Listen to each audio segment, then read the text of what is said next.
এই সূরার নাম হলো সূরাতুল আসর।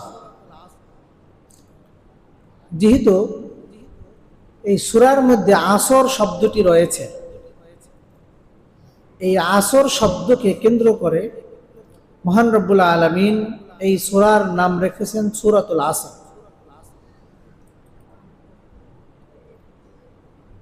এই সূরাটি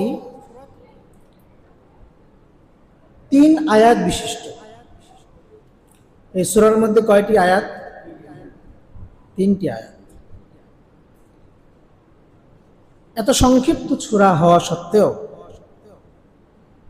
এই সূরাটির গুরুত্ব এত বেশি। হযরত সাহাবায়ে কেরাম রাদিয়াল্লাহু তাআলা আনহুম যখন একজন আরেকজনের সঙ্গে সাক্ষাৎ করত, প্রথমে তারা একে অপরকে এই সূরাটা শোনাইত, এই সূরার ভিতরের কথাগুলো স্মরণ করাইতো। আর এই স্মরণ করানো ছাড়া ওনারা একে অন্য থেকে আলাদা হইতেন না। দেখা হয়েছে, কথাবার্তা বললো, এরপরে এই সূরাটা ওনারা পরস্পরে আলোচনা করতেন, এরপরে ওনারা আলাদা হইতেন, সালাম দিয়ে যার যার বাড়িতে চলে যেতেন। হাদিসের কিতাবের মধ্যে এসেছে এই কথাটাই, কানার রাজুলানি মিন আসহাবি রাসূলিল্লাহি সাল্লাল্লাহু আলাইহি ওয়াসাল্লাম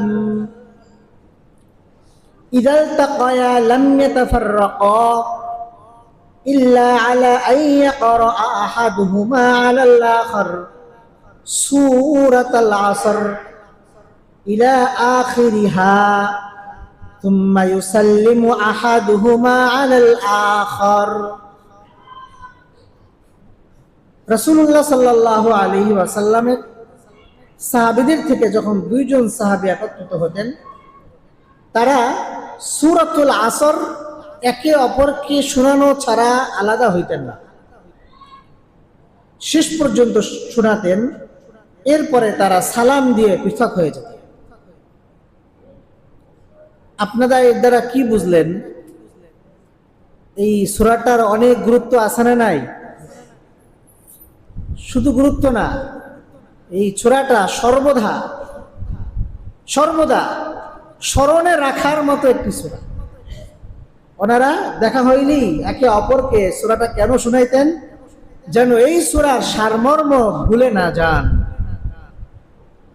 যেন এই সূরার কথাগুলো ওনাদের ব্রেন থেকে মুছে না যায়, চলে না যায়, যেন ওনারা আমলহীন না হয়ে পড়ে। তাই একে অপরের সঙ্গে দেখা হইলেই একজন আরেকজনকে এই সূরাটা শোনাইতেন। আমরা নাম জানি ইমাম শাফিঈ, 4 মাযহাবের এক মাযহাবের ইমাম শাফিঈ রাহমাতুল্লাহ আলাইহি অনেক বড় আলেম ছিলেন, অনেক বড় জ্ঞানের অধিকারী ছিলেন। উনি ওনার জ্ঞান দ্বারা বুঝতে পেরেছেন এবং উনি বলেছেন, যদি কোনো ব্যক্তি শুধু সূরাতুল আসর পড়ে তাহলে তার জন্য যথেষ্ট। উনি আরো বলেন, যদি শুধু কোরআন শরীফের মধ্যে সূরাতুল আসরই নাজিল করা হইতো, মানুষের জন্য যথেষ্ট হয়ে যেত।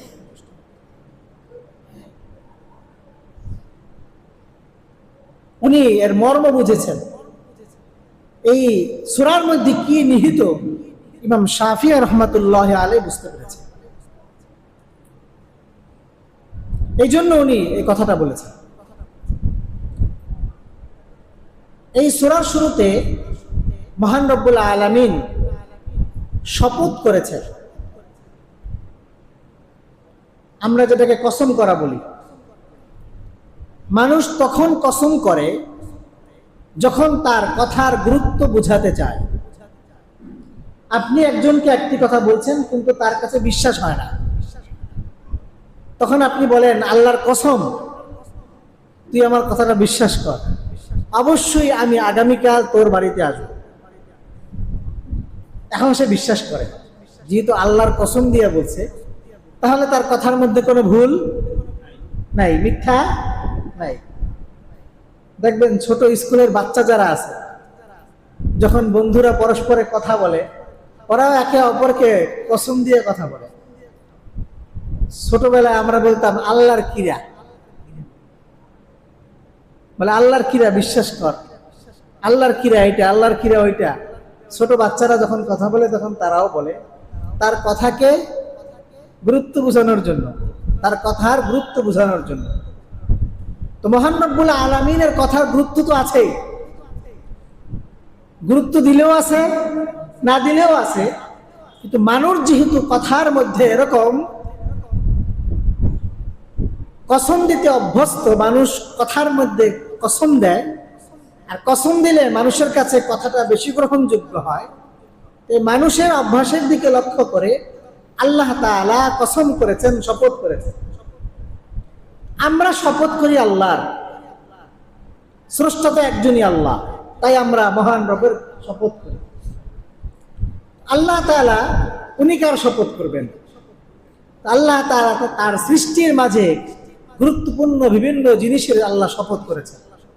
কখনো আল্লাহ আসমানের শপথ করেছেন, কখনো আল্লাহ তাআলা জমিনের শপথ করেছেন, কখনো আল্লাহ তাআলা সূর্যের শপথ করেছেন, কখনো আল্লাহ তাআলা চন্দ্রের শপথ করেছেন, কখনো আল্লাহ তাআলা তারকা রাজির শপথ করেছেন।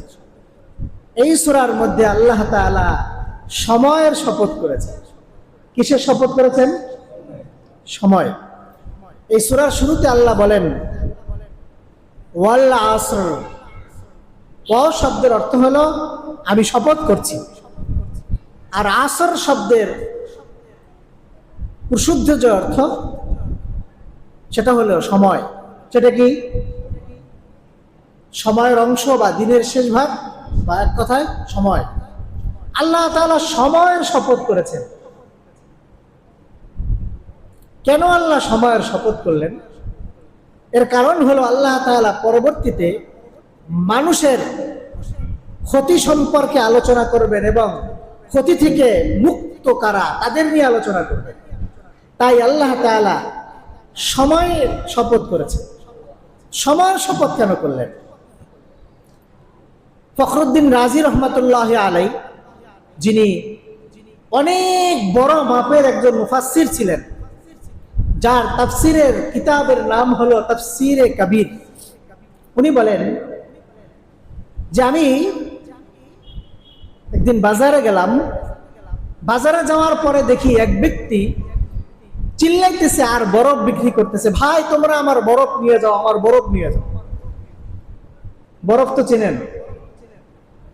উনি দেখতেছে সব দোকানদার শান্ত, আর এই বরফের দোকানদার উনি খুব ব্যস্ত, অশান্ত, চিল্লে চিল্লে মানুষকে ডাকে আর বলে আমার বরফ নিয়ে যাও। উনি বলেন আমি যখন এই ঘটনা দেখলাম তখন ওয়াল আসর, আল্লাহ আসরের শপথ কেন করেছেন এটা আমার বুঝে চলে আসছে। বরফ যে ব্যক্তি বিক্রি করে প্রত্যেকটি মুহূর্তে তার পুঁজি কমতে থাকে। যত সময় যাবে তার পুঁজি, বরফ গলে যায় না? গলে যায়। আমরা যে মানুষ, আমাদের জীবনের একটি পুঁজি আছে, রাসুল হায়াত, জীবনের পুঁজি। আমাদের জীবনের পুঁজি হলো সময়। আপনি কথাও বলতে পারেন জীবনের অপর নাম সময়। আপনার জীবন কয়েকটা বছরের সমষ্টি। একটি বছর কয়েকটি মাসের সমষ্টি, একটি মাস কয়েকটি সপ্তাহের সমষ্টি, একটি সপ্তাহ কয়েকটি দিনের, একটি দিন কয়েকটি ঘন্টার, একটি ঘন্টা কয়েক মিনিটের, একটা মিনিট কয়েক সেকেন্ডের। এটা হলো আপনার জীবন। আমাদের জীবনের মূল ধন কি বলুন তো? বলেন, সকলে বলেন। আপনারা আমার কথা বোঝেন? বলেন, আমাদের জীবনের মূল ধন কি? একজন ব্যবসা করে, তার মূলধন হলো টাকা। আর আমার আপনার মূলধন হলো জীবনের সময়। যে ব্যক্তি বরফ বিক্রি করছে, প্রত্যেকটি মুহূর্তে বরফ গলে যাইতেছে আর তার মূলধন নষ্ট হয়ে যাইতেছে।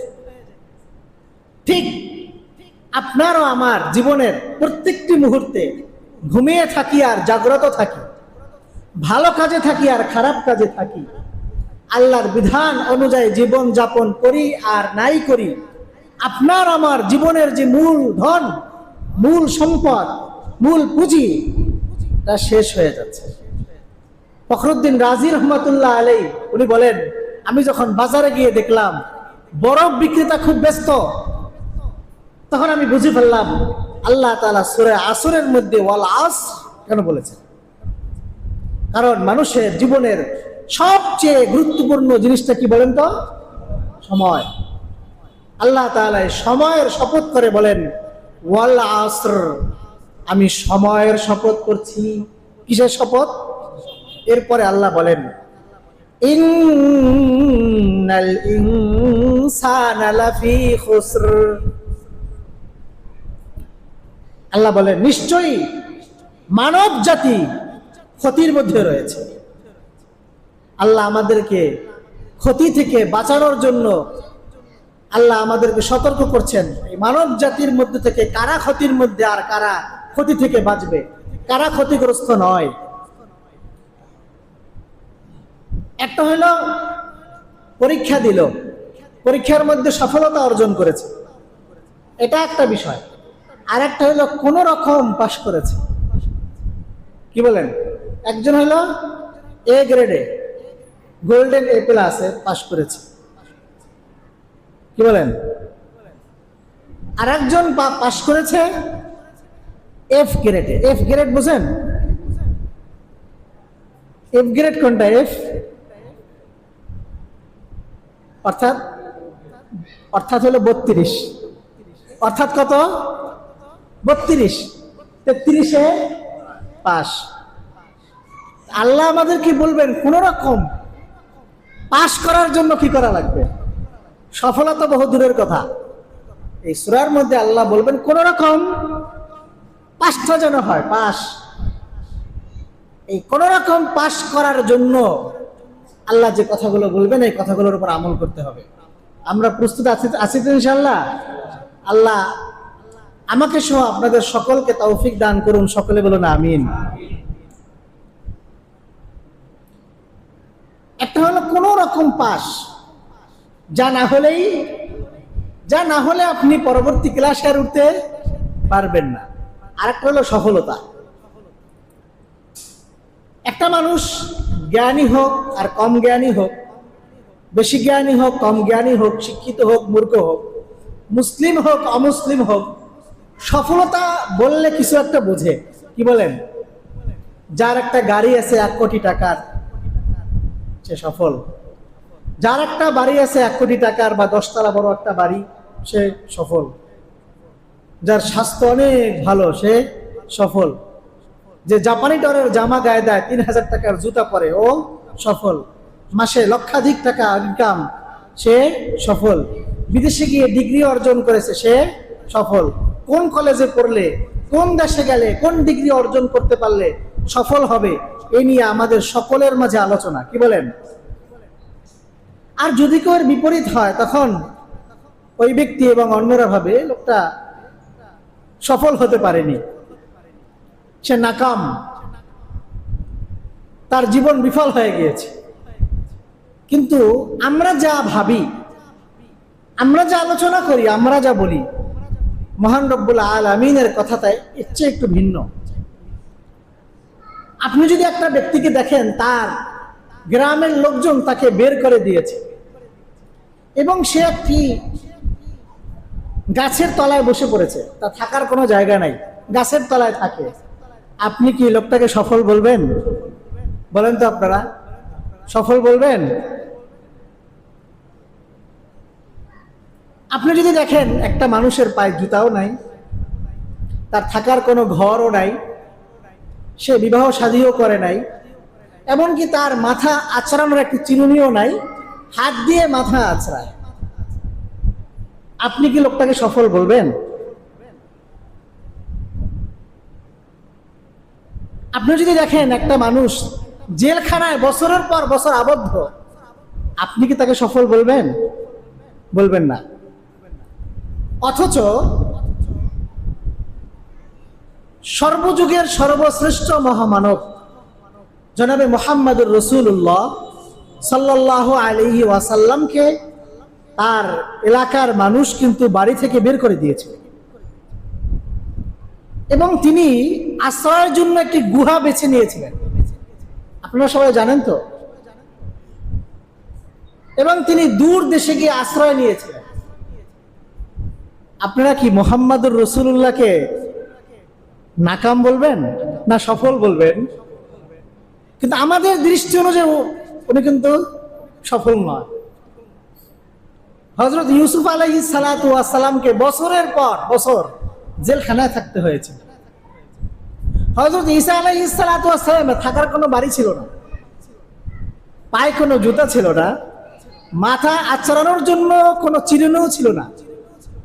কিন্তু উনি কিন্তু নাকাম নয়, উনি কিন্তু সফল। উনি কিন্তু ব্যর্থ নয়, ওনার জীবন কিন্তু সফল। আমরা যেটাকে সফলতা বুঝি, মহান রব্বুল আলামিন কিন্তু এইগুলোকে সফলতার বিষয় বলেন না। আল্লাহ কোনটাকে বলেন? পবিত্র কোরআন শরীফের মধ্যে মহান রব্বুল আলামিন বলেন, ফামান যুহজিহা আনিন নার ওয়া উদখিলাল জান্নাতা ফাকাদ ফাজ। সকলে আছেন তো আমার সাথে? শুনতেছেন?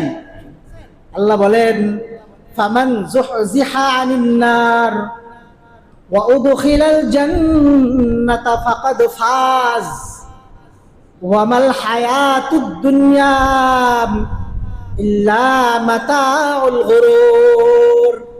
আল্লাহ বলেন, যে ব্যক্তি জাহান্নামের আগুন থেকে বেঁচে গেল আর যে জান্নাতের অধিকারী হয়ে গেল, সেই সফলতা লাভ করলো।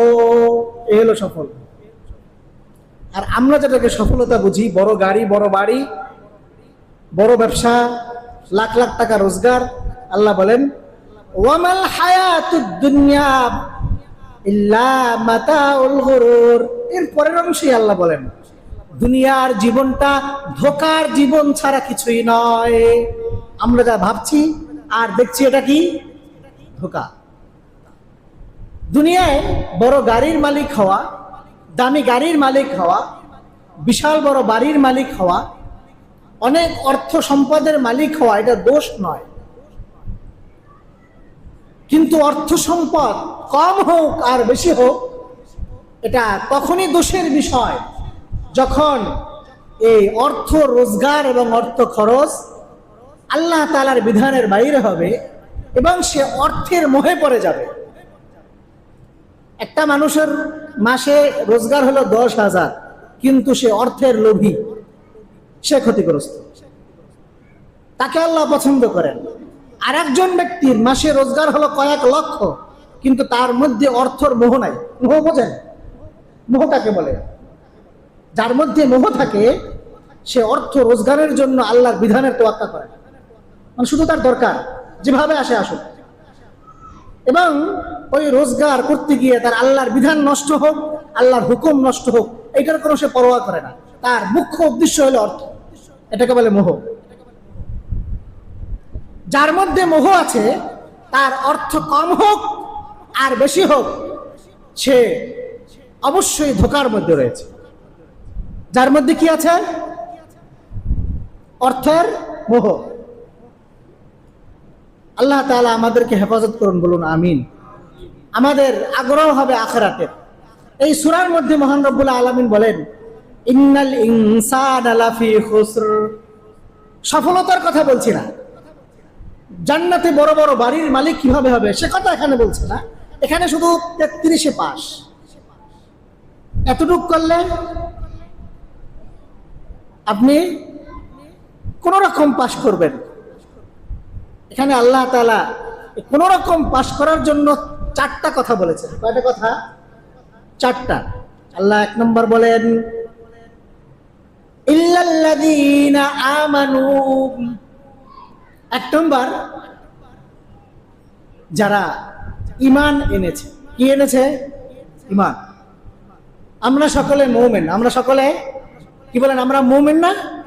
মুমিন। হয়তো আমাদের কামেল ইমান, পরিপূর্ণ ইমান হয়তো নাও থাকতে পারে, কিন্তু আমরা মুমিন, আমরা আল্লাহকে বিশ্বাস করি, আখিরাতকে বিশ্বাস করি, আসমানি কিতাব বিশ্বাস করি, ফেরেশতা বিশ্বাস করি, মৃত্যুর পরে পুনরায় উঠতে হবে বিশ্বাস করি, আমরা তাকদীরকে বিশ্বাস করি। এই মূল কথাগুলো যে বিশ্বাস করে সে মুমিন। যেটা আমরা ছোটবেলায় পড়েছি, আমানতু বিল্লাহি ওয়া মালাইকাতিহি ওয়া কুতুবিহি ওয়া রুসুলিহি ওয়াল ইয়াউমিল আখিরি ওয়াল কদরি খাইরিহি ওয়া শাররিহি মিনাল্লাহি তাআলা ওয়াল বাসি বাদাল মাউত। আমি ঈমান আনলাম আল্লাহর উপর, ফেরেশতাদের উপর, তার কিতাবসমূহের উপর, তার রসুলগণের উপর, এবং ভালো মন্দ তাকদীরের উপর, কিয়ামতের দিনের উপর, পুনরায় জীবিত হওয়ার উপর। কি বলেন, এগুলোর উপর আমাদের ঈমান আছে না নাই? এই ঈমান, এটা হলো ভিতরের কাজ। কোন জায়গার কাজ? ভিতরের। 1 নম্বর। 2 নম্বর, ওই সকল মানুষ ক্ষতিগ্রস্ত হবে না। 2 নম্বর কাজ আল্লাহ বলেন ওয়া আমিলুস সালিহাত।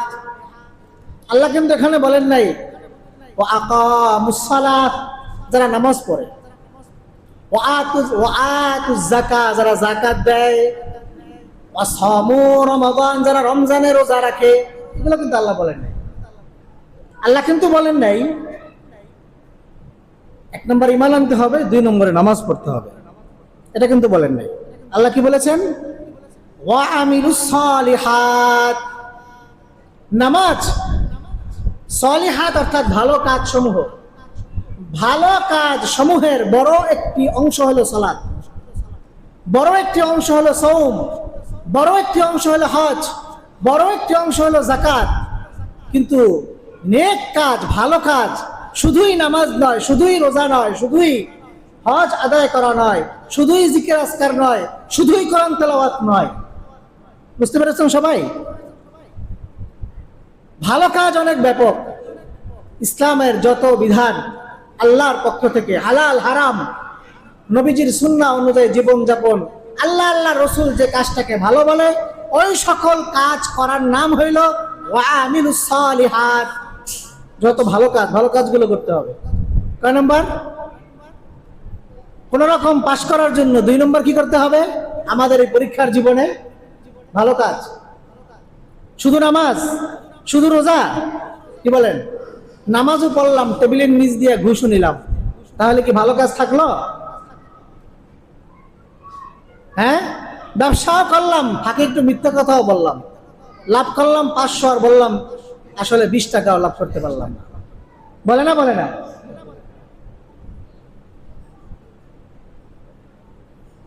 গত সপ্তাহে একটা টেবিল কিনছি 5300 টাকা দিয়ে, দোকানদার বলে হুজুর 200 টাকাও লাভ হয় নাই। আপনারা কি কথাটা বিশ্বাস করেন? আমি তাকে আর নসিহত করতে গেলাম না, কারণ সে আমার নসিহত শুনবে না, এবং হতে পারে সে আরো কিছু মিথ্যা কথা বলবে। তো একটা দিয়ে শেষ হোক, আরো বেশি না বলুক। কারণ তার মুখ্য উদ্দেশ্য হলো অর্থ, সে বলে দিল। এরকম ব্যবসায়ীরা মিথ্যা কথা বলে না? বলে না? আমার তো মনে হয় বর্তমান বেশিরভাগ ব্যবসায়ীরা মিথ্যা কথা বলে, বেশিরভাগ, আর বেশিরভাগই ধোকা দেয়। লিচুর দোকানের সামনে লাল একটা পলিথিন লাগাইয়া একটা বাতি দিয়ে রাখছে, যেন লিচুগুলা বেশি লাল দেখা যায়। কি বলেন, ধোকা না? ধোকা না? আর মাছের দোকানের মধ্যে চকচকা বাতি লাগাইয়া রাখছে, কিন্তু সব মাছগুলো চকচক করে। কি বলেন, করছে না? করে নাই? যেই ফল হলুদ সেখানে হলুদ বাতি, যেই ফল লাল সেখানে লাল বাতি, আর যেটা সাদা সেখানে চকচকা সাদা বাতি লাগাই রাখছে। মানুষ যেন বোঝে মাল একেবারে 1 নম্বর। জয়দেবপুর বাজারে গিয়ে দেখবেন যেই মাছগুলো চাষের মাছ, এই মাছগুলোর গায়ে কিছু লতা পাতা ছিটিয়ে রাখছে। আপনারা কেউ দেখছেন? অর্থাৎ যেন বোঝা যায় এটা একেবারে গ্রামের, যার মধ্যে কোনো ফরমালিন কিছুই নাই, একেবারে পিওর একটা মাল। এটা বোঝানোর জন্য শশার উপরে বিভিন্ন তরকারির উপরে কি ছিটাইয়া রাখে? কিছু ঘাস, কিছু পাতা ছিটাইয়া রাখে। আপনারা কি দেখেছেন? মুসলিম শরীফের হাদিস, রাসূলুল্লাহ সাল্লাল্লাহু আলাইহি সাল্লাম বলেন, মান গশশা ফালাইসা মিন্না, যে ধোঁকা দেয় সে আমাদের দলভুক্ত না। আল্লাহ আমাদেরকে হেফাজত করুন, বলি আমিন। 2 নম্বর কাজ হইল আমাদের কি করতে হবে? ভালো কাজ। কি কাজ করতে হবে? ভালো কাজ। শুধু নামাজ নয়, শুধু রোজা নয়, মনে থাকবে ইনশাআল্লাহ। 3 নম্বর, সময় শেষ, সংক্ষেপে শেষ করি। 3 নম্বর, ওয়াতাওয়াসাউ বিল হক, যারা ভালো কাজের আদেশ করে। আমরা এতদিন মনে করেছি ভালো কাজের আদেশ এটা করা জরুরি না। বিষয়টা কিন্তু এরকম নয়। আপনার পাশের বাসায় যদি আগুন লাগে, আপনি কিন্তু আগে দৌড়িয়ে যাবেন, কারণ কিছুক্ষণ পর আপনার বাসায়ও আসতে পারে। আপনাকে যদি ক্ষতি হইতে বাঁচতে হয়, আপনাকে ভালো কাজের আদেশ করতে হবে। এটা কোনো ঐচ্ছিক কোনো বিষয় নয়। আজকে আমরা সকলে যদি ভালো কাজের আদেশ করতাম, বলেন আমাদের সমাজটা আরেকটু ভালো হইতো না হইতো না? বলেন তো, হয়তো। সৌদি আরবে গেলে আমরা জুতার বাক্সের মধ্যে জুতা রাখি এই ভয়ে যেন জুতাটা কেউ ভুলে পাল্টাইয়ে না নিয়ে যায়। আর আমাদের মসজিদে আমরা বাক্সে জুতা রাখি কি জন্য বলেন তো? যেন চোরে না নেয়। মসজিদের মধ্যেও চোর। 4 নম্বর আল্লাহ বলেন, ওয়াতাওয়াসাউ বিস সাবর, যারা একে অন্যকে সবরের আদেশ দেয়। কিসের আদেশ দেয়? সবর। সবর হলো 4 ধরনের। 1 নম্বর, আস-সাবরু আলা শাদাইদ ওয়াল মাসাইব, আমরা বিপদগ্রস্ত হই, রোগগ্রস্ত হই, এই সকল ক্ষেত্রে ধৈর্য ধারণ করা এবং আল্লাহর পক্ষ থেকে যে ফয়সালা হয় সন্তুষ্ট থেকে সওয়াবের আশা করাকে সবর বলে। 1 নম্বর সবর কিসের উপর? বালা মুসিবতের উপর। 2 নম্বর, আস-সাবরু আলাল মাসিয়া, আস-সাবরু আলাল মাসিয়া, অর্থাৎ পাপ করার যখন ইচ্ছা জাগে, আকাঙ্ক্ষা জাগে, পাপ না করে সবর করা। মোবাইলের মধ্যে আসছে এমন একটা জিনিস, কারণ আমি আর নিজেকে কন্ট্রোল করতে পারছি না, এই অবস্থায় কন্ট্রোল করা হলো সবর। বুঝতে পেরেছেন সবাই? 2 নম্বর সবর। 3 নম্বর, আস-সাবরু আলা তাআত, আল্লাহ তাআলার হুকুম মানার ব্যাপারে সবর করা। হুকুম মানতে গেলেও সবর করা লাগে। রমজান মাসে রোজা রাখছি, খেতে মনে চায়, খেলাম না, সবর করলাম। নামাজ পড়তে আসতে মনে চায় না, আমি আসলাম, সবর করলাম। 4 নম্বর, আস-সাবরু আলা তাযয়িনিল ইবাদাত, ইবাদতকে সুন্দর করার জন্য সবর করা। কি করার জন্য? এই সময় আমরা নামাজে আসছি ঠিক, কিন্তু নামাজে তো আসছে এখন শয়তান সর্বশেষ একটা চেষ্টা আছে না, এটা হলো নামাজের মধ্যে গাফেল বানায়। কি বানাই দিবে? গাফেল। নামাজের মধ্যে সুন্দর করে যেন আমরা না দাঁড়াই, হাতটা যেন সুন্দর করে না বাঁধি, পা যেন সুন্দর করে না রাখি, দৃষ্টি যেন যথাস্থানে না রাখি, যেন ফিকিরের সাথে সালাত আদায় না করি, আমাদেরকে গাফেল বানিয়ে দিবে। 4 নম্বর হইল ইবাদত সুন্দর করার জন্য সবর। এই 4টা কথা মহান রব্বুল আলামিন বললেন মানব জাতিকে ক্ষতি থেকে বাঁচার জন্য। কি বলেন? আমরা ক্ষতি থেকে বাঁচার জন্য, কোন রকমে পাশ করার জন্য কাজগুলো করার নিয়ত করতে পারি ইনশাআল্লাহ। নিয়ত করি, চেষ্টাও করি আল্লাহর কাছে। আর আমিও আপনাদের কাছে দোয়া চাই, আল্লাহ যেন আমাকেও তৌফিক দান করেন। আল্লাহ তাআলা আমাদের সকলকে কথাগুলো মৌতের আগ পর্যন্ত স্মরণ রেখে আমল করার সৌভাগ্য নসিব করেন। সকলে বলুন